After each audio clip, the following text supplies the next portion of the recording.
Hey everybody, it's Todd Kozinka from Youth in Fitness, youthinfitness.ca, and today we have a special guest on the call. We're going to be talking with VJ Stanley from FrozenShorts.com. An interesting name.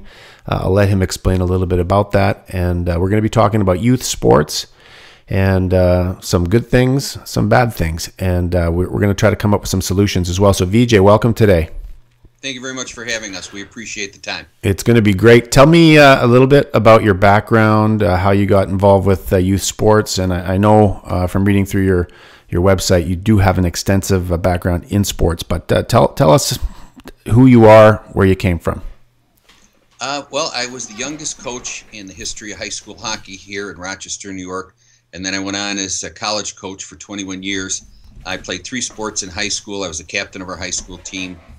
Won the scoring title in my junior year. My senior year, we ran out of defensemen, so I volunteered to move back and play D. So I played defense, played every game, ended up going to Clarkson College, where I played 1 game. I received 2 concussions in a week.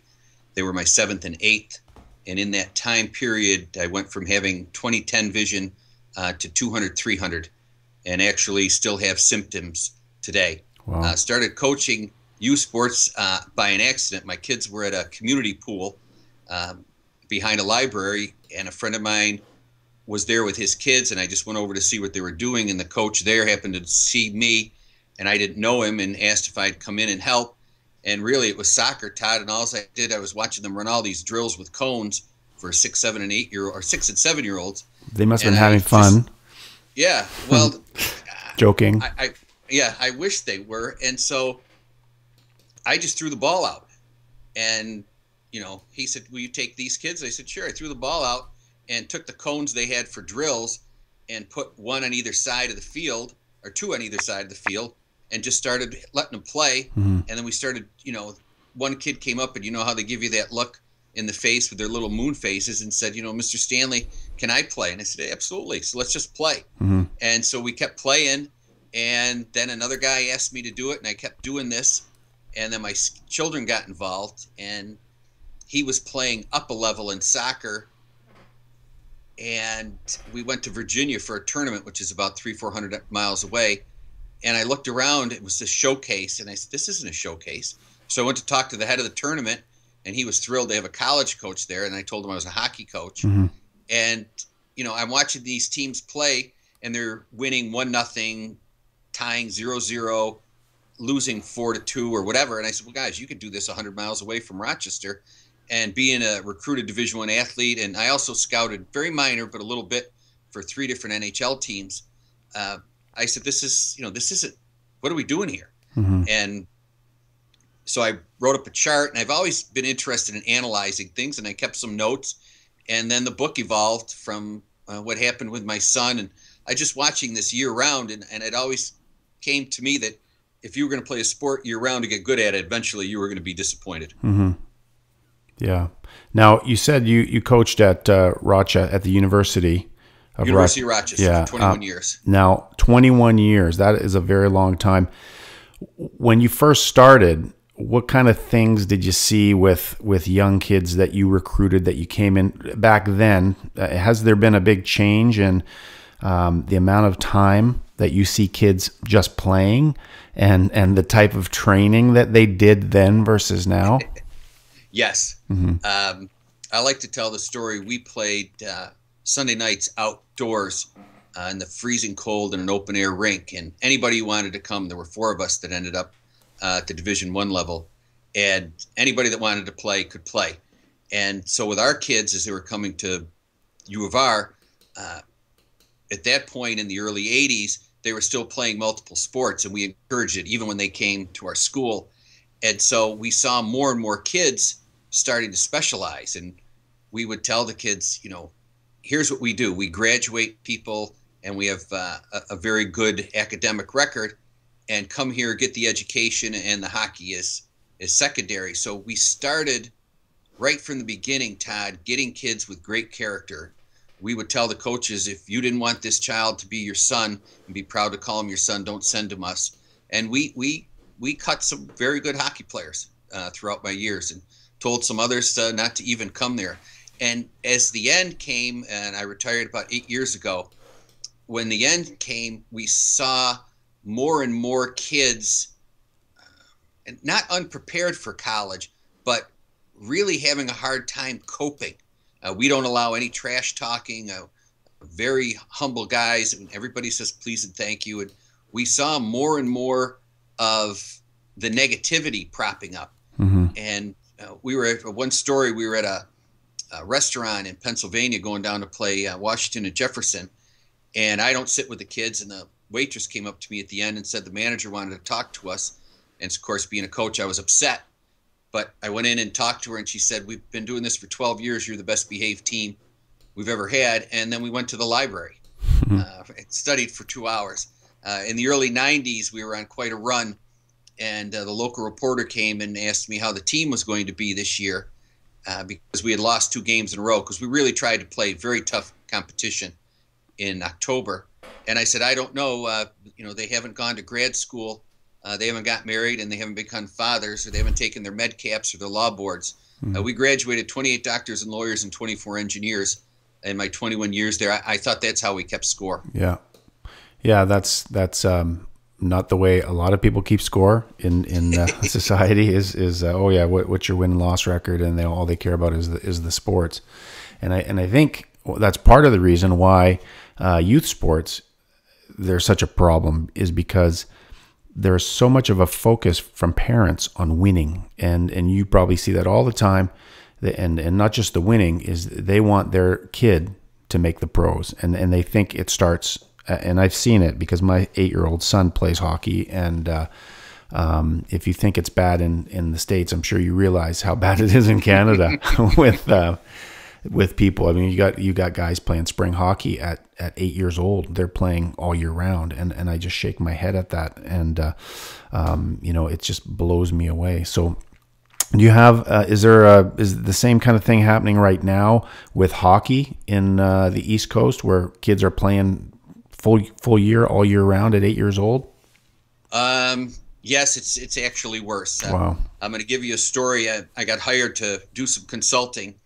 And not hockey. It was a different sport. Because really, if you could coach with what we do in our book, if you could coach one sport, you can coach them all at the youth level. There really should need to be all this technical mumbo jumbo and all this stuff. There are not many adults. There are not many professionals. But we're talking with these people in soccer, and the guy said to me, your ideas are kind of, you don't want structure.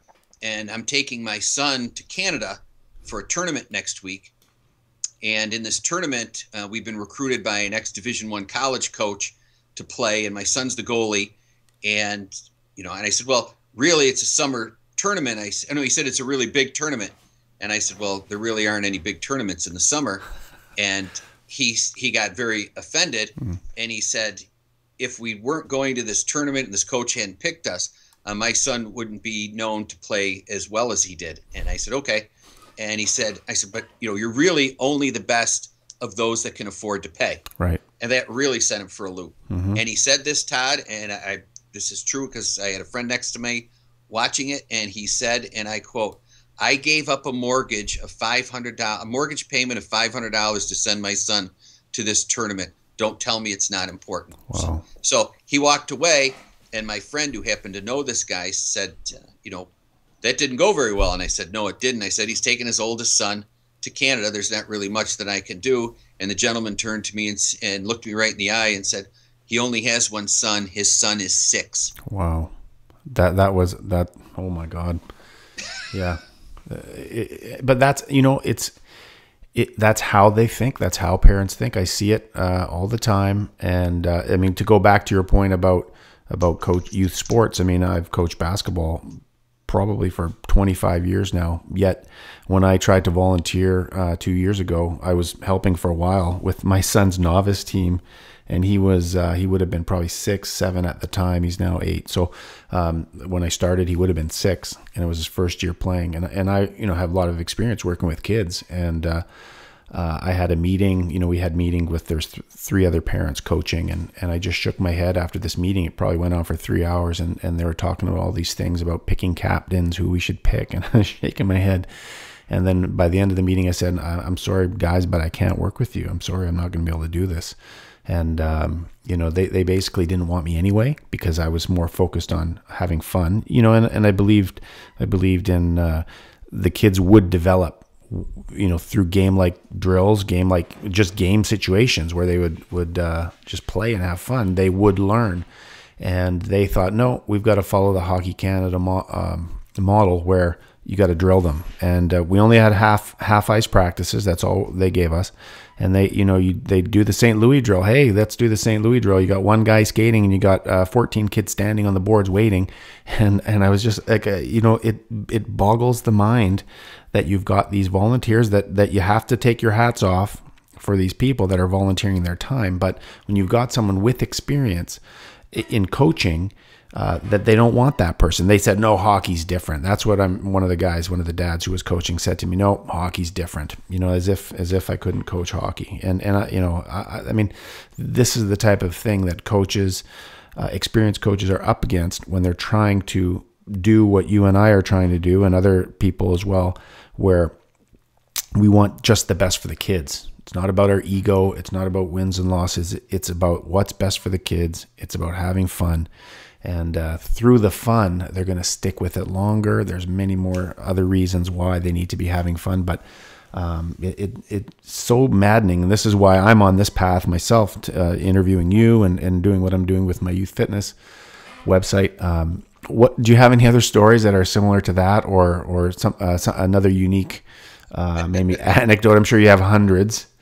All right, let's stay with basketball. Okay. I get called in to help a modified. I don't know if you have this in Canada, modified basketball. I think it's 7th and 8th grade. Yeah, I don't think so. Okay, that's with junior high school. And I get called in, and the parents are yelling, the coach is yelling, and they're running up the score, and they're winning by 20 or 30. And so the second game, I go over and talk to the coach, and I said, geez, you know, look, you're getting a lot of people are upset here. And he goes, I can't believe it. We're winning by 20 or 30.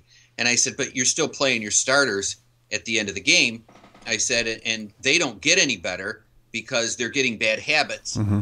And they're also not understanding how important it is for other people on the team to play to help them get better and get the whole team concept. So he says, well, what should I do? And I said, well, it's pretty easy. Excuse me. You've got 10 kids. Let's just go 2 shifts. And I purposely stood back. And as he started to do the shifts, I said, oh, no, we're going to make them equal. I said, because what's going on now in youth sports, everybody says they're ultra competitive and they're really competitive. No, you're not. If you're making the game stacked, then it's not competitive. No. It's the closer we are and equal that makes the game more competitive and, of course, more fun for the kids. So he reluctantly agreed. And his star player pouted because he wasn't getting the playing time and all this stuff. But at the end of the game, he literally came jogging over to me, and he said, VJ, you're not going to believe what happened. And I said, what happened? And he gave me the kid's name. I'll call him number 3 because as a college coach and being old, I don't remember names that well. And he said, number 3 had more points, more rebounds, and more assists in this game than he had in the first 9 all year. Wow. And I said, yeah, because it's just about playing time. I after retiring from college coaching, I was a stand-up comic, and we used to have a saying, there still is a saying in comedy, it's all about stage time. And all these kids need is playing time. So what we're doing, Todd, with these kids is we're only giving certain kids a head start. In other words, the human body, the male body, doesn't develop fully until the early 20s. So by saying that a 5, 10, or even 15-year-old is a bench player is really disingenuous to the process. He hasn't or she hasn't developed fully. It's like the baby that crawls first. Is that going to be the fastest baby? Or if we're trying to teach someone something, a foreign language, we don't say in terms of Spanish, hola, señor, ¿qué tal, cómo estás? We start with a sound. Mm-hmm. Or if a surgeon is bringing in interns, he doesn't let these guys cut first. He lets them and teaches them all about the medicine. And that's what we're missing with the kids. Even in a person's job, and we were interviewed yesterday by ABC TV local in Rochester, and that lady who interviewed us, we talked to her about, in your job, you're not really competing with the other stations. Most of your day is spent getting along, working as a team, getting the news out, and getting everything together. So youth sports has actually flipped it upside down, we're concentrating on winning, and it's really not competition, because all I'm doing is giving your kid a head start because he was a little faster and a little bigger. Our studies, about 10% of the kids that are very good pre-puberty are good post-puberty. That's it.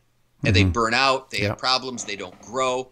And so it's really hurting the whole process. And it's why 70% of the part of the reason that most of the kids quit is because they're not getting a chance to play because other kids are getting a head start. And just because you're bigger and faster, if you and I are going to have a race at 6 and 7 years old, does that mean that I give you 6 steps ahead? Well, that's certainly not competitive. And slowly but surely, we're getting people to shake their head and go, oh, yeah, I hadn't thought about like that. Even with Brian Giunta today, we talked with him in the 100 games he plays and 100 games in the season and exhibition and playoffs. Really, truly, he's only competing for 3 hours. And in that night, he only plays 20 minutes. You know, you could break it down, but keep it normal in terms of 2,400 minutes. But the 9-month season he has is hundreds of thousands of minutes. So the actual competition versus getting along is completely skewed. We should be working way more on development. And finally, in the varsity level in high school, then it should be play by performance, which means not your best players, but the players who are playing best. Yeah, it's interesting when you talk about that, about playing time, and I'm such a big believer in letting everybody play and trying to balance it off, like you said. But you see it even now. My son is going into the Adam year, which is he's 8. He's a December born, so he's a year younger than all the kids that were born in January that are still going to be, he's going to be competing against him. And there's pressure already because the coaches are picking teams and they're having what's called a development team, or it's like a rep team. And these kids are 8 and 9 years old, and they take it so seriously, and they travel. They travel all over Vancouver Island, and there was one trip last year, not on our team, but the same team, this Adam development team, where they had to drive, I think, 4 or 5 hours for a game. And it boggles my mind what they're doing. And this is where I can see, the parents get super competitive. It's not a friendly situation among the parents. They're almost like standoffish, and they're on the same team. They're trying to do the same thing. And what ends up happening is the tryouts now start. So there's competition there. And why are there tryouts? They even have tryouts in novice, and they're not supposed to have tryouts in novice. So they have like what's called a novice 3 or a novice 4. And I'm just thinking to myself, you guys have no idea. It's exactly like you said. It's a competition. They think it's being competitive, and they want to be the best. And you have to do this to be the best, and you have to start early. And I just take my hat off to you and all the other people that are trying to educate these parents to say, no, that's not how you do it. You mentioned Brian Giunta. Tell me a little bit about him, and a little bit more about him, and how you got set up with interviewing him. And I know you mentioned Ryan Callahan as well. And for those who might not be aware of who they are, maybe tell us a little bit about those guys and what you learned from them today and what they shared. If I could just, before I do that, I'd just like to go back to your last statement. I want the parents and the coaches and the players and the organizations to understand you're not being competitive, okay? If you're yelling at your child or a child as a coach on the ice, on the bench, or from the bench, on the field, he's doing about 3, or she is doing about 3 decisions a second. You yelling does not help the situation. If you really are competitive, you let the children grow and be creative. But what you're trying to do is stick your nose in and influence the outcome. And that is certainly not competitive for the children. They don't think so because we've interviewed them. We get very defensive isn't the right word. Our radar goes up when people say they're being ultra competitive. No, you're not. You are trying to influence the outcome of a child's game. And if everybody did it, it would be a roar and nobody could hear anything. So just let the kids play and have some fun. Brian Giunta is from Rochester, New York. So is Ryan Callahan, actually. 2 of the top original 6 teams have captains from the Rochester, New York area.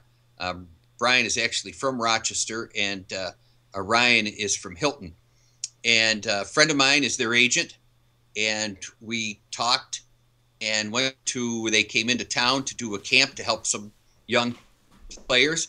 And last year we sat down with them, and then again this year we talked to them. And one of the things that's very interesting is Brian Gianta doesn't touch his skates for 3 months after the season is over.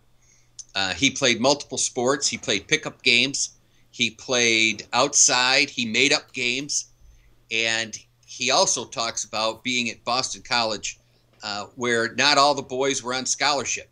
So the idea that all these kids get scholarships to play Division I hockey is very flawed. The average Division I hockey scholarship is about $9,000.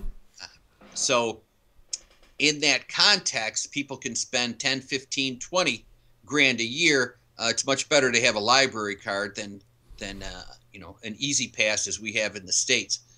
And he basically talks about how important it is to have fun. We'll have his interview and Ryan's up on our website in a couple of weeks.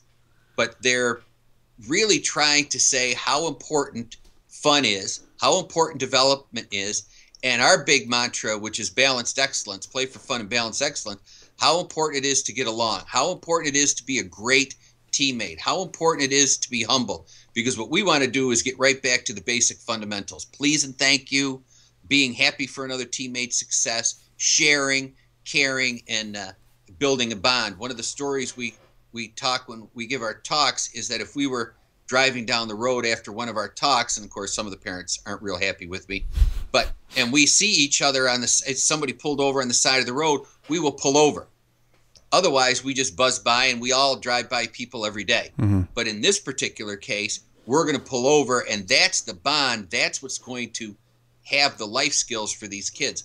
A little known fact, 85%, unless it's a massive layoff, 85% of all the people that get fired from their jobs do it because they have relationship problems with their fellow employees. So if we're going to teach these kids life skills, then we need to teach them about getting along. It's not about winning. And also, if we're really interested in what the kids want, the kids don't want us butting in when they're playing. They just want to play. By the way, would you want somebody at work yelling? Just listen. Again, we did another program, soccer. There were 8-minute quarters. We brought a stopwatch. They actually only played 3 minutes of soccer a quarter. And in the first half, the two coaches, without encouragement, they did some of that, but yelled 27 instructions. You're a professional. Could you imagine at your job having your boss yelling at you 27 times in a 32-minute period about how to do your job better? And you're a pro. So we're teaching the people that this isn't what the kids want. It's not how they get better. And we're having tremendous success with the teams that we work with. That's great. And the one thing I noticed, I watched your video on your website, the football video where the kids just played. Maybe talk a little bit about that, because that really, and when you see something on video, when you actually see it, it hammers home the point a little bit more for people, I think, than just talking about it and hearing something. I mean, and I've seen it done before, and now, I never used to when I first started coaching. I never realized the value of play for young kids. I thought you would coach everybody the same way as I was coached, and I think that's what happens with a lot of coaches. They just do what their coaches taught them at one stage in their life. But with these football kids, tell a little bit about the story, because I was really impressed, and I think the kids' faces told the whole story. Well, let's go. Yes, but we want to set that up. Yeah. As we're watching this, I'm watching these kids play. Again, I got asked to come over and watch these kids play. I'd also been we're talking with some surgeons, some pediatricians, and some elementary school teachers. And there's a thing in the back of the children's brain called an amygdala, and I know I'm pronouncing it wrong. Amygdala, yeah. Amygdala, thank you. Yep. And it's a base that sets the tone for how the kids learn, and it actually is layered. And even as adults, we have this need to go back to play for fun. So the play, and as we talk to the gym teachers, and we have a special ed teacher that you heard on the video, Kathleen Spring, and more we realize that the kids need layered play. In other words, they build upon it. They get some confidence. They learn social skills. They learn life skills. Everything works together. So we talked to this athletic director at this high school, and he allowed us to come down, and the head of the organization, and he said, here's what I want to do. I want to show you what we're talking about. So we're going to have the parents away and the coaches away. And we brought everybody out a sheet and explained what we were doing. And we said, we're going to play for 20 minutes and we're going to play for fun. And we actually brought a volleyball player from high school and a soccer player from high school. They had no football experience, whatever, to be the referees to show how easy it was, and then just put the football down. Mm-hmm. And being as a businessman, they were averaging a half of these 20 minutes, 17 plays. Mm-hmm. Well, in our one little thing, they did 21. Now, it seems like 4 is not a lot, but it's actually a 20% increase, which is huge for business. And we didn't tell any of the kids what we were doing or anything. They were doing cartwheels. They're doing somersaults. They had a blast. There was another organization coming in afterwards, and my daughter was handing out these sheets to anybody that wanted them.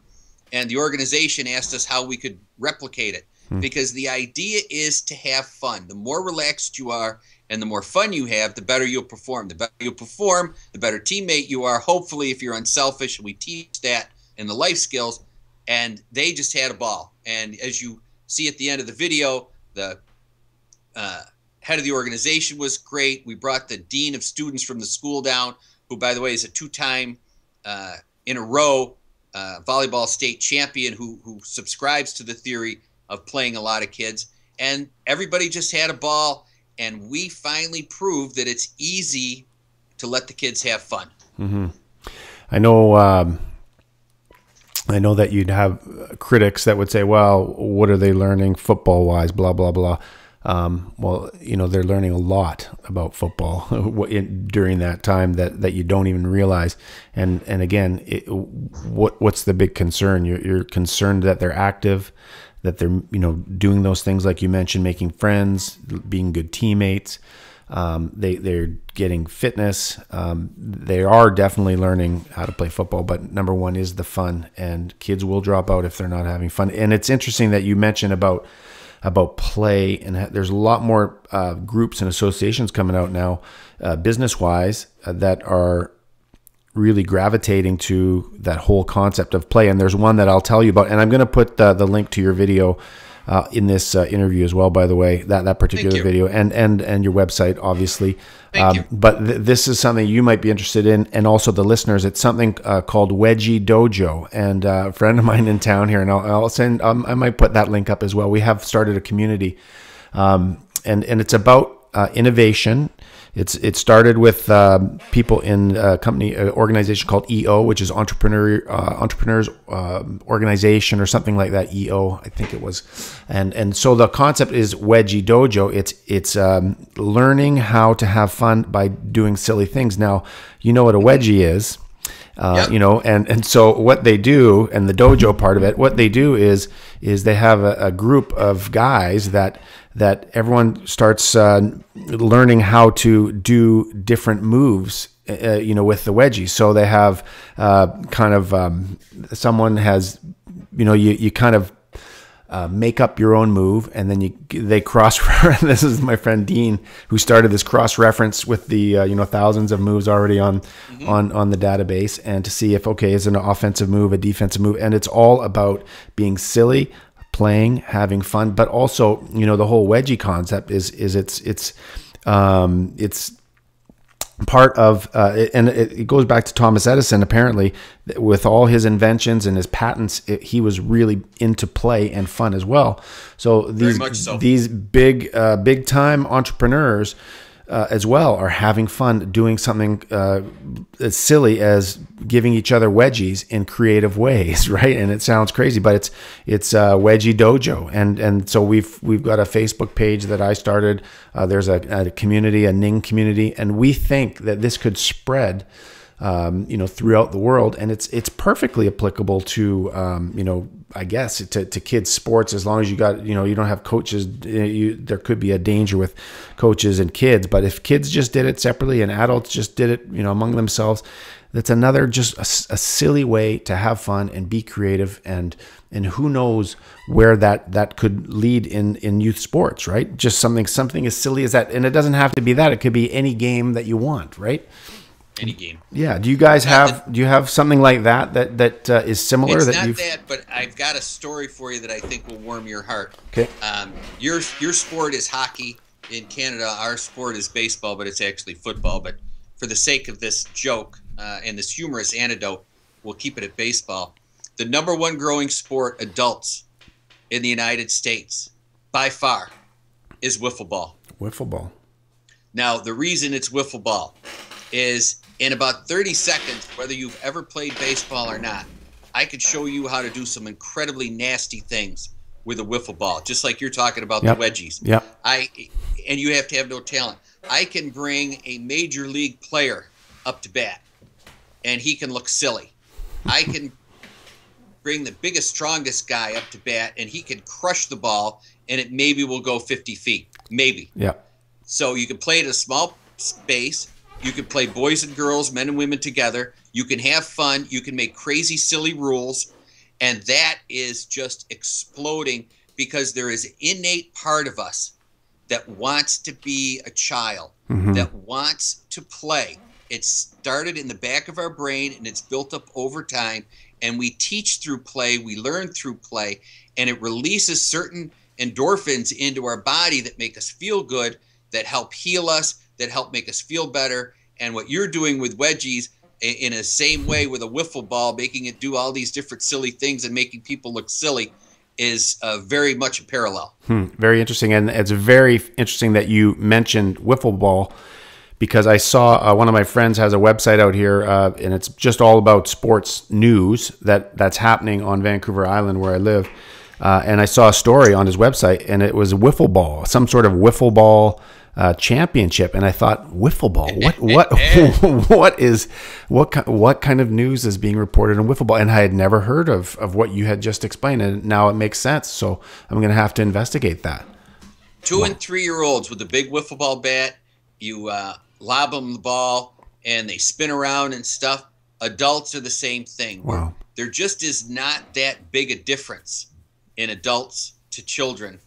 We think there is, but in the back of the mind and how the mind works and how the mind grows, there just is not that big a difference.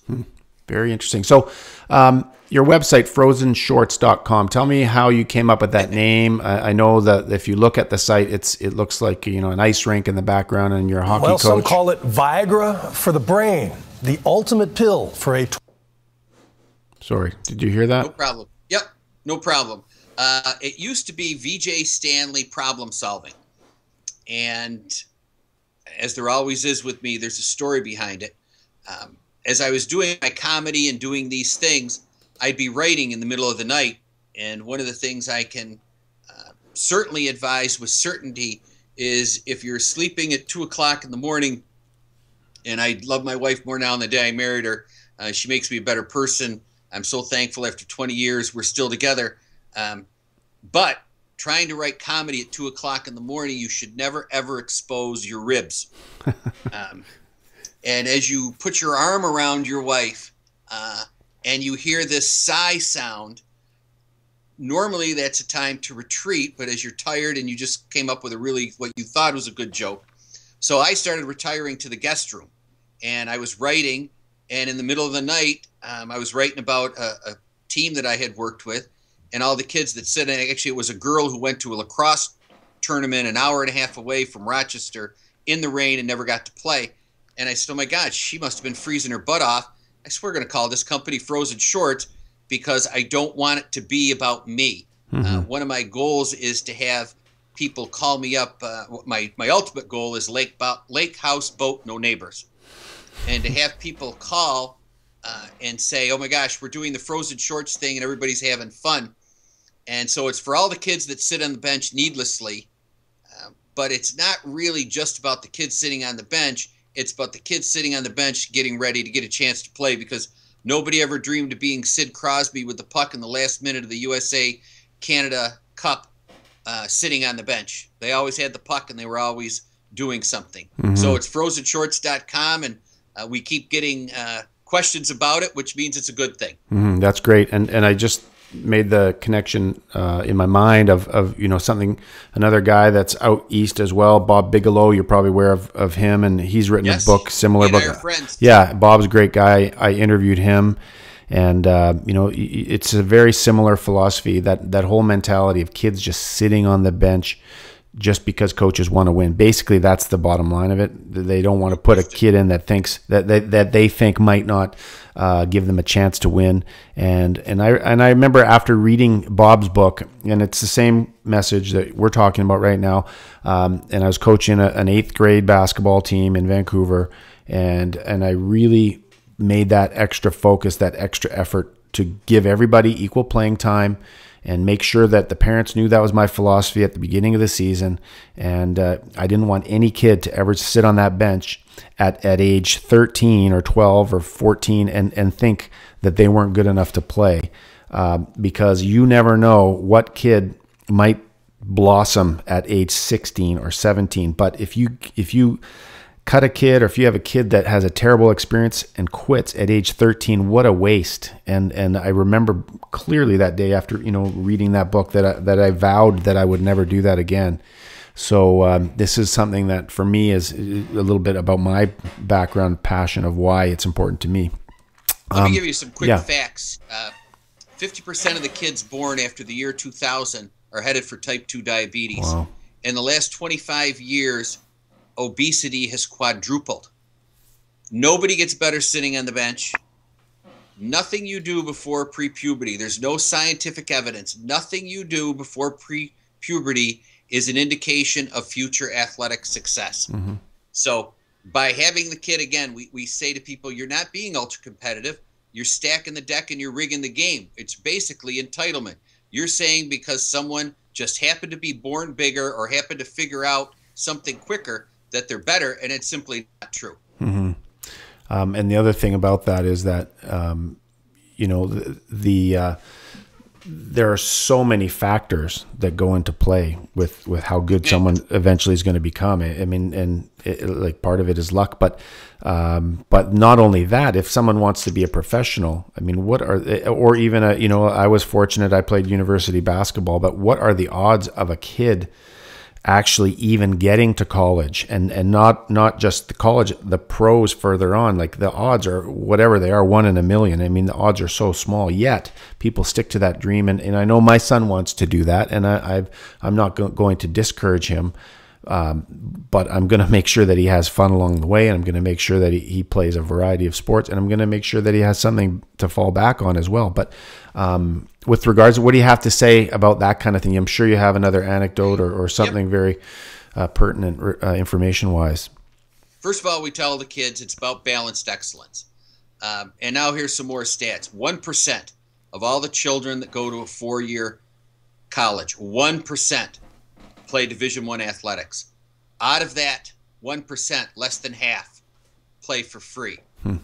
Steve Bartlett, who is CEO and president of Sports Management Group, told me that 700 players in the world play in the NHL. So actually, by having a bunch of kids keep playing sport, that you're making it harder for them. It's like a stock split, because all you're doing is adding to the pool, and anybody knows the more you add, the less chances you have. So the kids of getting to play, and just use, because we're talking into Canada right now, is let's just use the NHL. There's about 700 players that play in the NHL from around the world. However, it's not even that broad, because rarely does a player get drafted as a defenseman in the entry draft, and we've been following it for about a decade, and end up playing a forward. Rarely does a forward end up playing defense. So out of the 30 teams, when you have 12 forwards, there's 360, 360 forwards. And with 6 defensemen with 30 teams, okay, there's 180. Also, with the goaltenders, there's 60 goalies in the world playing in the NHL. That's it. And rarely, like at baseball, where you can have a pitcher can become a regular player, or a regular player who can't hit becomes a pitcher. That doesn't happen in hockey. So your sport is even more exclusive, and less than 1% of 1% make a living. And even when you take that, extrapolate it farther, The average professional athlete's life career is 3.4 years. Wow. So you're not ready to cope. You've been told entitlement. You've been told how good you are, and then all of a sudden it doesn't work out, and now you have a whole life to live afterwards. So it's not all you think that it is. And again, these guys are genetic freaks. Let's be perfectly clear about this. They can do things that we can't. That's why we pay to watch them. That's why they're so good. So in that context, you could go to your showcases, you could go to your camps, you could do whatever, thinking more is better when it's not. Less is actually better. And all you're doing is adding to the frustration. You're not helping the ability. Yeah, and I think the sooner people learn that and really get that, the better off for all the kids, and just youth sports in general, because there's a lot of good things about youth sports, but there's a lot of things that need to be fixed.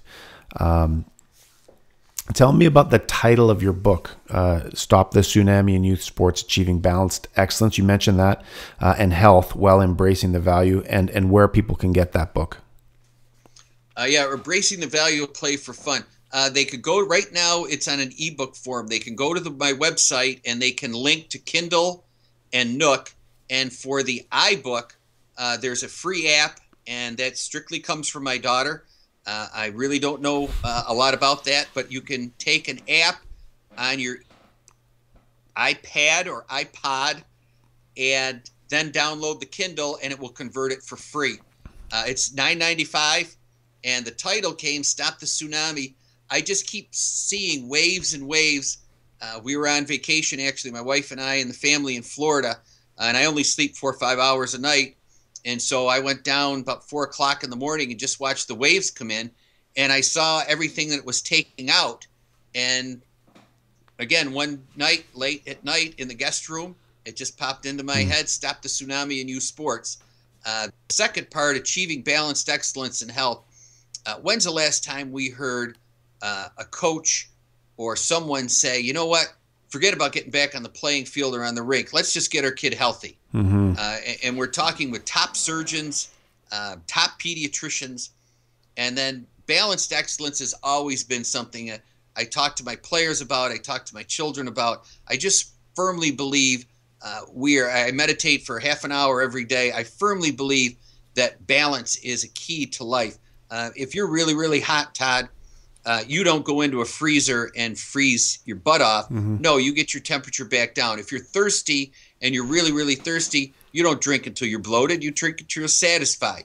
So there's an innate part of us that wants the balance. And just play for fun. People, I can't stress this enough.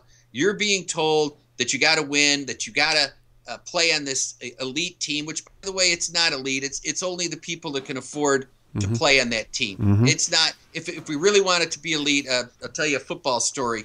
I'm giving a talk with some football coaches. And you know how when you're giving a talk, there's somebody in the audience who's talking to the guy next to him, but they're really talking to you. Yep. So I finally stopped him and I said, look, you look like a line coach. And he goes, yes, I am. And I go, do you have line camps? And he goes, yes, we do. And I said, do you charge for them? And he got all upset. And I said, no, relax. It's not what I'm getting at here. I was a college coach. I was a high school coach. I know all about camps. I know what they're for. I know how we do it. Just stay with me on this. And he was grumbling, but he agreed. And I said, okay, do you have the best players? We happen to have a guy in Rochester who's going to a Division I school on a full scholarship. And he said, yeah, we're bringing the best linemen we can, and everybody gets a shot to go up against this guy. And I go, so then you're not charging?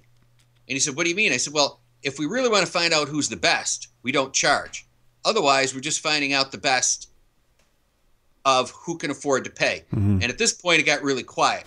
And the head coach who had brought me in was looking at me kind of funny. And I turned to him and I said, Coach, do you want to know why teenage boys play football and sports in general? And he said, why? And I said, and I turned to the coach, his coaching staff, and I said, it's be able to talk to and date girls they would never have a chance with otherwise. And the whole place broke up. And I said, like, guys, it's about having fun. Let the kids have fun. I promise you that if you play the kid that you don't think is very good, eventually he will get good, and you're going to be prouder than that than any victory. But more importantly, as he gets better, the guys that think they're better are going to realize how important it is for a team. Each other are going to be pushed, and everybody's going to have a better experience. And that's the life skill they need later on in life, because you're always not going to be the smartest person at work, and you're certainly not always going to be the best player on your team. Mm-hmm.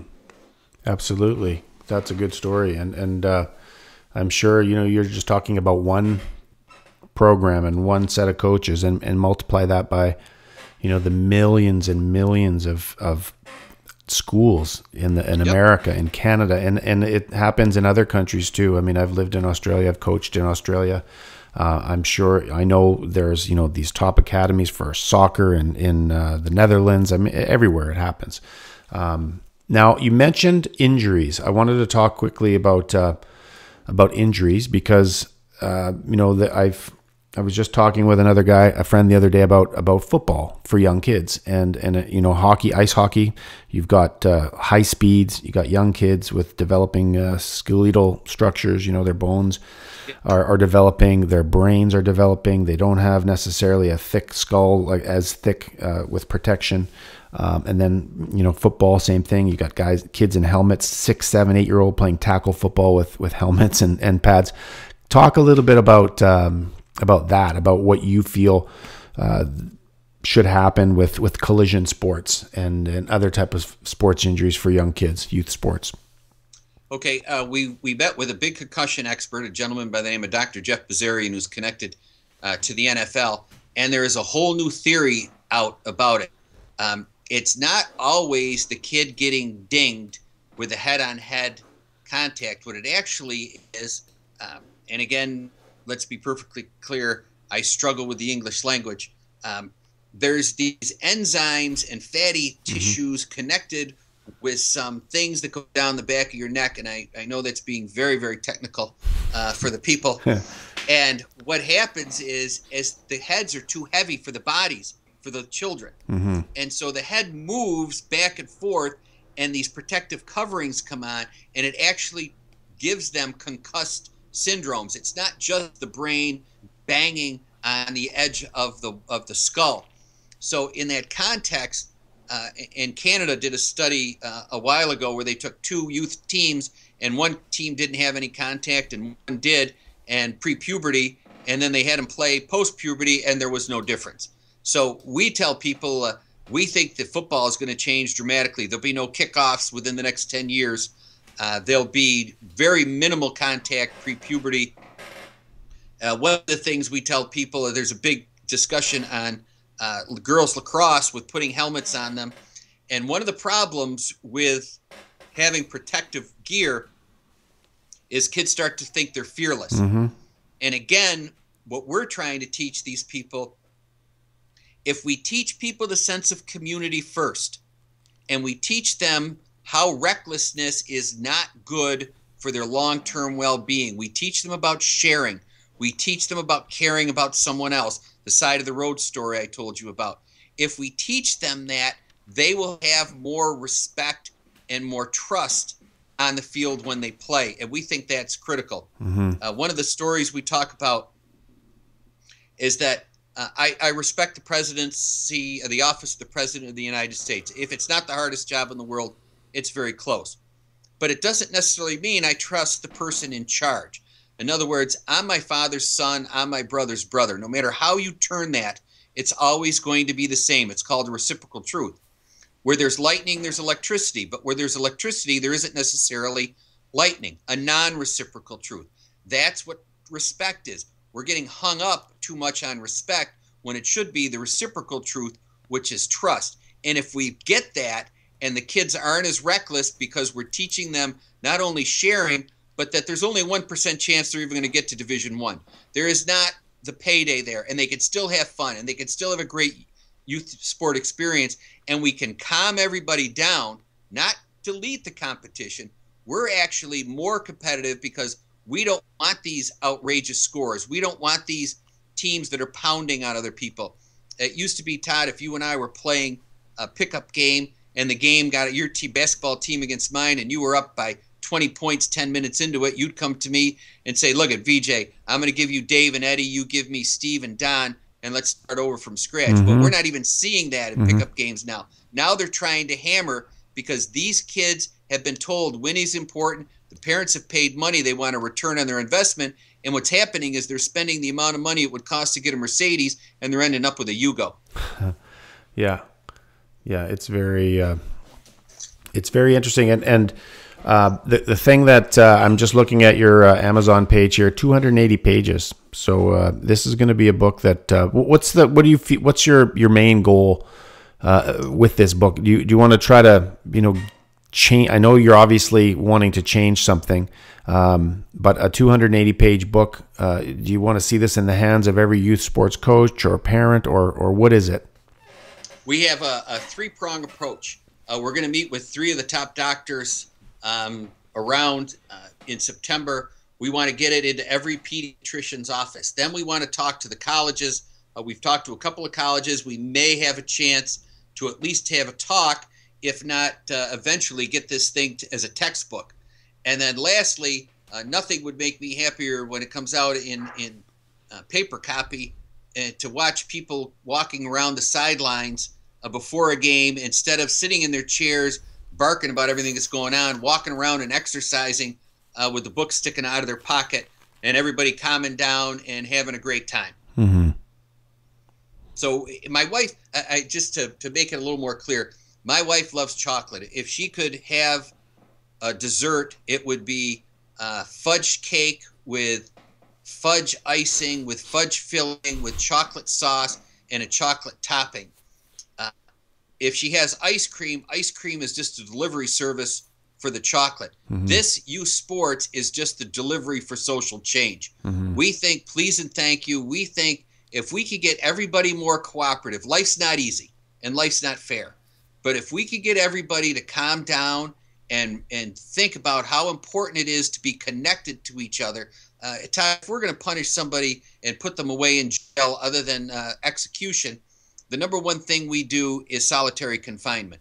And that's basically what's happening, is by sending our children to an elite, quote-unquote, pay-for-play youth sports team, what we're doing is sending our child, so there's no reason for him to pass the ball to anybody, because we're not trying to get him good for that team. We're trying to get him good for that ultimate goal of a scholarship or professional thing. Mm-hmm. So it's really hard and disingenuous for that kid to go there and get better as a team. So what we're trying to teach people is that we are a community and we are together. And if we can get that going in small baby steps, we really think we can make this world a better place. Well, obviously you will. And, that it's I didn't realize before I interviewed you today that this was about much more than just sports and youth sports and kids. It's obviously about much more than that. So what I want to do now is just ask you for a one last final word, or the last comment, and then we'll wrap it up. We've been on almost close to an hour now, and I've learned a lot. Hopefully the listeners will learn a lot, and again you'll be able to put this on your website and link to it. But VJ, one last word on the talk we've had here today.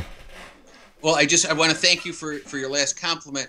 And I know this is an audio, but in the video, people just think that I'm another pretty face and without depth. And my wife was telling me how proud she was that I was doing this. And I said, honey, I'm a guy. And she said, but you're showing great depth. And I said, well, I think now you're just being mean. And she said, well, no, I'm so proud of the growth that you had. And I said, well, now you're just picking a fight. Here's what we're trying to do, and I can't thank you enough, Todd, for taking the time to talk with us and letting us talk about it. We believe that life is a journey and that you have to enjoy the journey. It's a one-time thing, and if we use youth sports for what its initial intention was, and that's for have the kids play and learn social skills, and social skills do not involve winning and losing. Pre-puberty, it's all equal play. Post-puberty, it's play by performance. But if we could just get people to understand how important it is to be connected, because what we're finding is people will get upset and be screwed by someone and then think it's okay, which is this sense of entitlement, then to screw someone else. And whether it's business or politics, we're the foundation of this planet. Not these big corporations, not anybody who thinks it's got a hammer, win, win, win. Most of life is about getting along. Most of life is about relationships, and youth sports should be an exemplary part of that, not a stick or a wedge for it. Perfect. VJ Stanley, we want to thank you. The book, again, you can get it on Amazon. Stop the Tsunami in Youth Sports, Achieving Balanced Excellence and Health While Embracing the Value of Play for Fun. That's a mouthful, but I think that explains it perfectly. And also, if you want to get a hold of VJ, you can find him at frozenshorts.com. VJ, thank you very much. Todd, it's also available on Barnes & Noble, Nook. Perfect. And iPad through the Kindle app. Thanks to your daughter. Yes, thanks, Todd. That's excellent. What a great way to end. Family. Outstanding. Thanks, Todd. Thank you, VJ.